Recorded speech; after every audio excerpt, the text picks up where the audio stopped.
Nouvel amendement qui vient d'être adopté par le Sénat concernant l'impôt sur la fortune immobilière dans le cadre du budget 2026. On va voir ce qui va changer et je vais vous dire ce que j'en pense.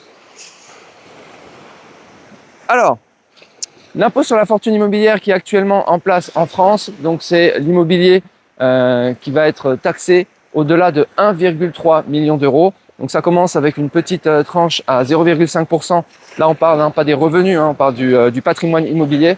Et ça monte, au-delà de 10 millions d'euros, ça monte à 1,5%. Donc ça, c'est l'impôt sur la fortune immobilière qui était le successeur déjà de l'impôt sur la fortune. Donc ils avaient supprimé en fait l'impôt sur la fortune et ils avaient mis uniquement pour l'immobilier et c'était comme ça. Alors, ce qui va changer, ça change tous les jours, parce que là, la dernière fois, il y a quelques jours, ils voulaient changer l'impôt sur la fortune immobilière et le remplacer par un impôt sur la fortune improductive qui allait toucher avec une assiette beaucoup plus large, donc des actifs comme l'art et plein d'autres trucs qu'ils jugeaient improductifs. Donc ça, apparemment, c'est retoqué. Donc là, ils repartent à l'assaut. On comprend même plus ce qu'ils font, parce que on sait même pas si... Je crois qu'ils sont perdus, en fait. On ne sait pas s'ils cherchent à taxer plus ou à taxer moins.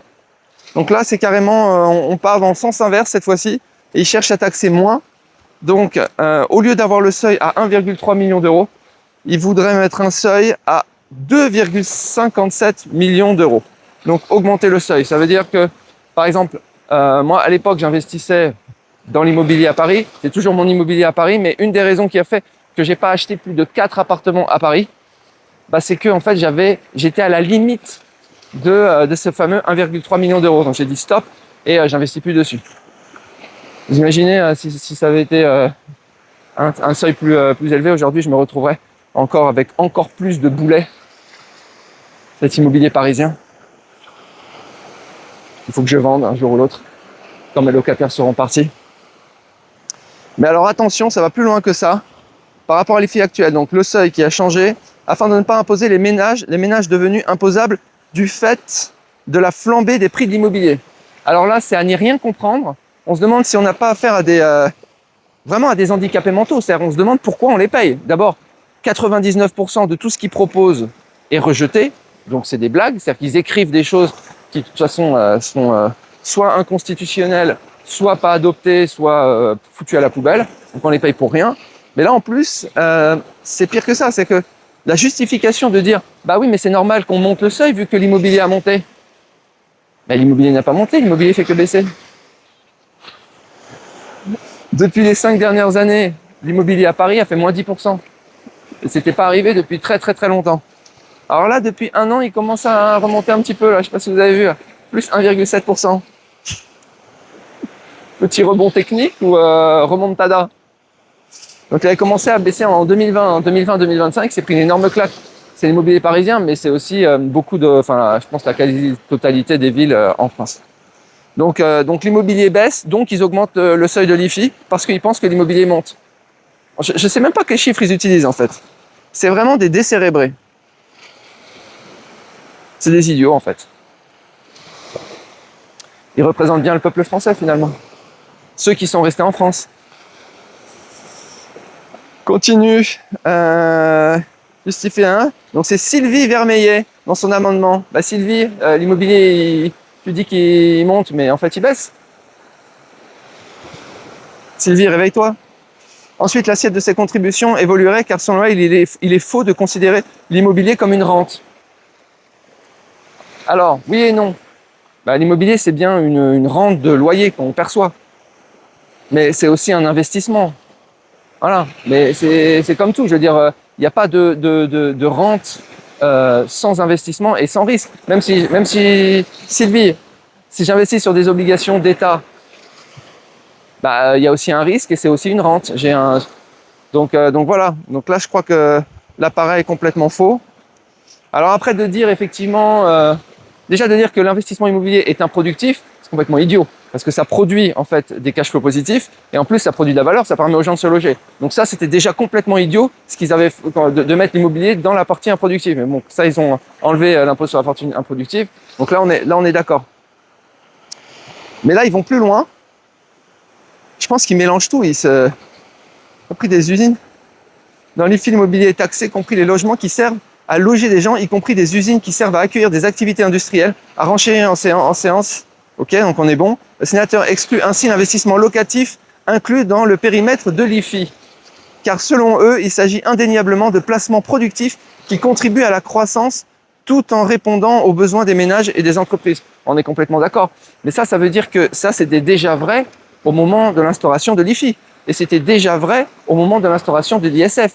L'ISF et l'IFI, ancienne version, n'avaient pas pour objet de taxer des choses improductives. Ça avait pour objet de taxer le patrimoine. Donc là, vous avez mis la notion d'improductivité dans l'équation. Mais qu'est-ce qui est improductif? Même l'art, en fait, est productif. Allez demander aux marchands d'art, ils se sont rebellés. Je pense qu'en fait, vous n'avez rien compris à la question de l'investissement. Est-ce que l'or est improductif? Est-ce que le bitcoin est improductif? Franchement, c'est discutable. Hein. Mettez en commentaire ce qui, pour vous, est improductif. En tout cas, s'ils font sortir l'immobilier locatif de l'IFI, bon, bah, c'est génial. Ça veut dire que moi, tous mes appartements, tous mes investissements locatifs sortent du périmètre de l'IFI. Donc, je n'ai pas à me poser la question chaque année, oh mon Dieu, est-ce que j'ai dépassé le seuil de 1,3 million d'euros? Mais pour moi, ça, c'est si on les écoute. Mais il ne faut pas les écouter, parce que ça, c'est une arnaque d'État. Je vais vous dire ce qu'ils vont faire réellement. Comment ils vont nous planter, comme d'habitude. Alors, le problème, messieurs les députés, messieurs les sénateurs, quel est le problème de la France? Quel est le problème de la fiscalité française? Le symptôme, ce sont les Français qui quittent aujourd'hui la France, non pas pour aller dans des paradis fiscaux, comme moi, mais qui quittent la France pour aller vers des pays qui taxent parfois plus que la France ou au même niveau que la France. Et ça, c'est très grave, parce que ça veut dire qu'il se passe quelque chose. Et quelle est leur motivation pour dire, mais attendez, vous quittez la France pour un autre pays de l'Union européenne, qui taxe quasiment de la même manière, pourquoi vous faites ça? Pourquoi vous partez? Et là, ils répondent, parce que ça change tout le temps, à cause de l'instabilité fiscale française. Donc, pour moi, il y a quatre problèmes à la France, à la fiscalité française, qui fait que vous changiez, quels que soient les changements que vous fassiez, que vous montiez les taxes, que vous créez de nouvelles taxes, que vous supprimiez des taxes, que vous baissiez des taxes, quoi que vous fassiez, messieurs les députés, les sénateurs, et même je m'adresse à tous les Français, quoi que vous fassiez, c'est toujours pourri. Et ça le sera toujours. Pourquoi? Alors, il y a 4 problèmes à la fiscalité française. Il faut résoudre ces 4 problèmes d'un coup. Premier élément, les taxes sont trop élevées.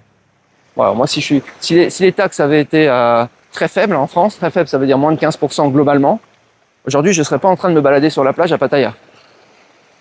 Donc ça, il faut régler le problème. Deuxième problème, l'instabilité. Le fait que vous changiez les règles tout le temps en permanence. Par exemple, là, vous changez, vous dites, ah tiens, maintenant, c'est 2,5 millions d'euros pour le seuil. Ouais, ok, super, donc les gens vont investir dans l'immobilier. Oh, super, il n'y a pas d'IFI. Et dans le budget 2027 et 2028, vous allez nous dire, ah bah finalement, on va revenir dessus. Ça va être 800 000 euros cette fois-ci. Vous allez nous baiser, en fait. Et on le sait, parce que vous le faites tout le temps. Donc ça sert à rien de changer. Plus, moins, on s'en fout. On sait que vous allez changer tout le temps. Donc vous changez pour 1 an, et puis l'année prochaine, vous aurez changé encore, ça sert à rien. On peut pas vous faire confiance. Hein. Quand vous changez quelque chose, vous changez, vous le laissez en place pour 50 ans. Voilà. Troisième problème de la fiscalité française, c'est qu'elle est inapplicable. Aucune personne n'a jamais été en mesure de déclarer correctement ses impôts en France. Et à un moment donné, il faut le dire. Surtout ceux qui ont des cryptos.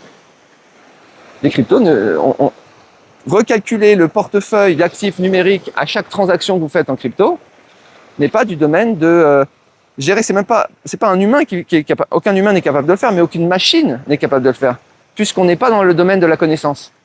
On est dans le domaine de l'ésotérisme. On n'a pas les données, en fait.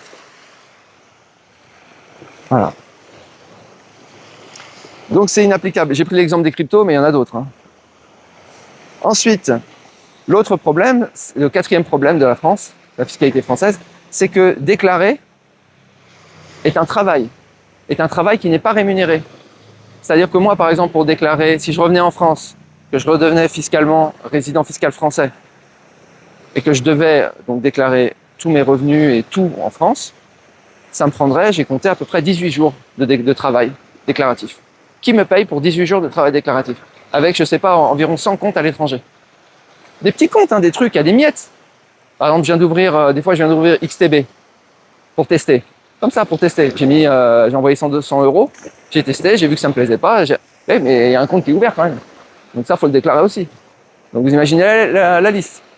Vous allez me dire, ouais, tout le monde ne teste pas des comptes partout. C'est vrai, mais tout le monde a des petits comptes un petit peu partout, vous ouvrez un truc. Bon. Donc c'est chronophage en fait de déclarer en France. Et là, pareil, faut faire un choc de simplification. Donc voilà, faut tout faire. Hein. Vraiment, il y a 1, 2, 3, 4. Il y a 4 choses à changer. Mais de toute façon, même si vous le faites, je reviendrai pas. Mais si vous voulez pas que les gens partent, si vous voulez arrêter l'hémorragie, en fait, faut aller dans ce sens. Voilà. Pas rajouter des amendements à la con qui seront changés l'année suivante, et tout le monde le sait. Allez, je vous souhaite une très bonne journée et je vous dis à bientôt.